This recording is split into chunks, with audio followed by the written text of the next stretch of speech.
Hey everyone, what's going on? If you've been following Silksong patches, you probably saw a little note pop up about a fresh public beta build, and I want to walk you through what it actually changes, why it matters in real play, and a few practical tips so you can squeeze the most out of it without getting stuck fumbling in menus.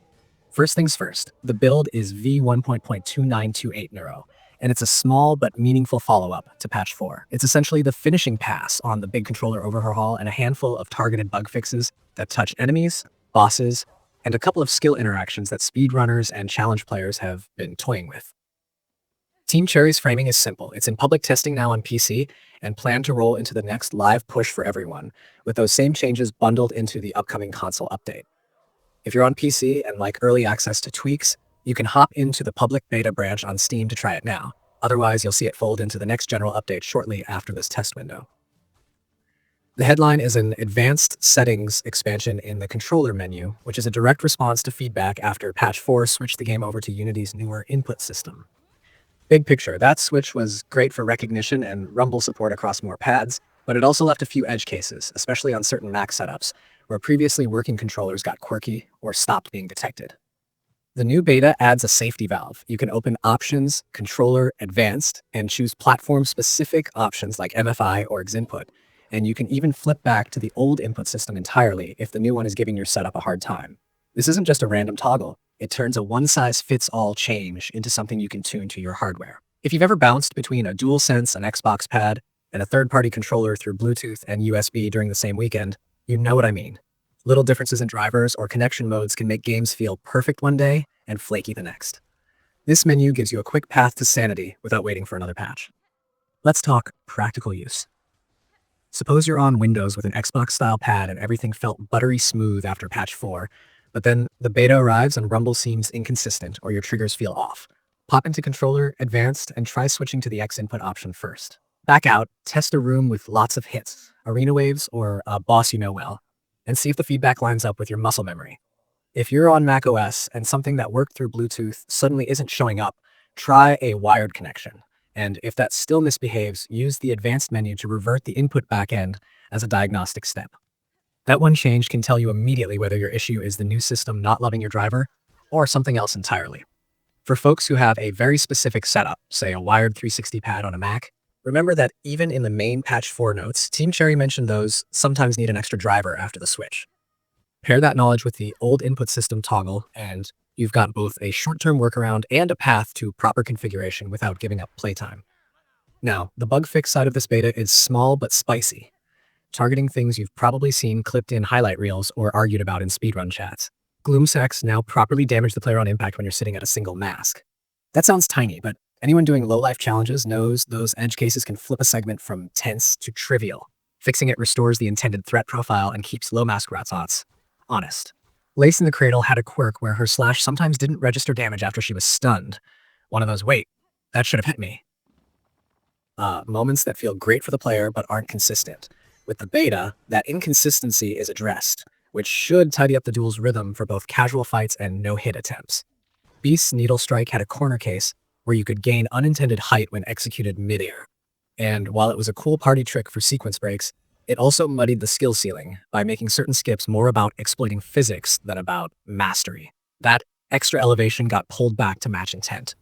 And a rare instance where Sexec Sentinel could push Hornet out of bounds has been fixed, which is the exact sort of thing that can ruin a clean run or soft lock a casual session in the most frustrating way possible. These aren't headline-grabbing overhauls. They're the kind of surgical changes that make the game's edges feel less jagged, while keeping the difficulty curve where it was meant to land. I've seen some mixed feelings around trimming the unintended height from Beast's Needle Strike and tightening interactions that could be used for skips. If you love the creative routes those glitches opened, it's understandable to feel a little sad seeing them go. But there's a bigger theme here. When a skill's secondary, unintentional property begins to overshadow its designed role, long-term balance suffers. Small mid-air boosts can compound when you layer them with momentum or room geometry, which is fun until the toolkit becomes defined by a handful of quirks instead of clear trade-offs. By clipping the unintended height, Team Cherry preserves the skill's identity without removing the expressive play it still allows. And remember, the same patch 4 wave that brought these fixes also touched other tools in ways that help builds feel more consistent overall, like the Threadstorm damage taper that was recalibrated so follow-up hits don't crater as sharply. Even if you were on the side that enjoyed the old numbers because they melted bosses, the broader combat sandbox is healthier when an outlier is nudged back into line. If you're wondering how this beta fits into the broader update cadence, think of it as the polish layer on the controller migration. Patch 4 made the big move to the new input framework and it added display options like additional dithering levels and a film grain toggle for folks who like to tune visuals.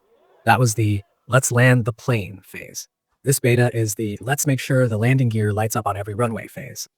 The team explicitly calls out that the advanced settings are per OS, which matters more than you might expect. Different operating systems report and translate controller inputs a bit differently. The same pad can look like 3 different devices depending on drivers, Bluetooth stacks, or whether you're using a USB-C cable. By exposing choices like MFI and X input and letting you revert to the previous input backend, the game effectively gives you a compatibility ladder. Try option A, test, try option B, test, revert if needed. It's fast, it's reversible, and you're not stuck waiting for a fix that targets only one narrow use case. For a small studio, that's a smart way to take a broad problem and turn it into a flexible tool the community can wield on day one.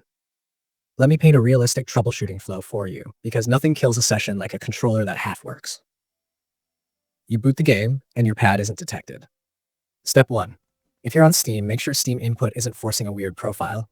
Set it to use default settings for the game in the controller override menu so the game sees your device directly. Step 2. Cable up, even if you prefer wireless. If the wired connection is recognized instantly, you've just isolated Bluetooth as the culprit and can go hunt drivers later. Step 3. Inside Silksong, go to Controller Advanced and pick the OS-specific option that matches your pad's ecosystem. Xbox style on Windows? Start with X input. Apple native controller on Mac. Try MFI. Step 4. If inputs still misbehave, toggle to the old input system in that same advanced menu and test a single combat room.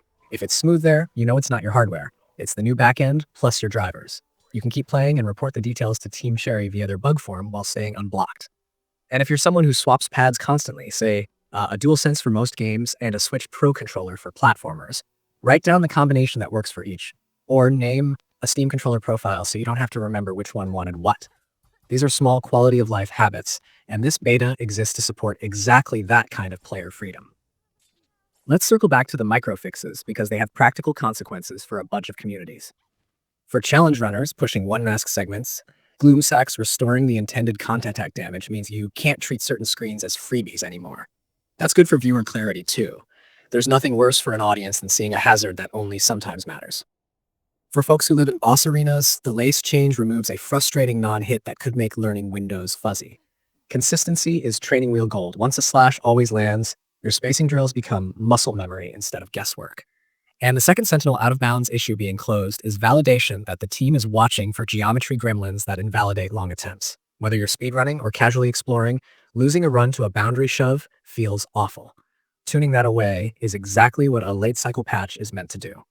One subtle but important detail here is communication. Team Cherry is candid that the public beta build exists so they can verify the fix set across the wild west of PC rigs before promoting it to everyone. That's the right way to handle changes that touch multiple operating systems and controller stacks. If you opt into the beta and something is off, file a quick report and include your OS version, how you're connecting the controller, what you had selected in the advanced menu, and whether switching to the old input system made a difference.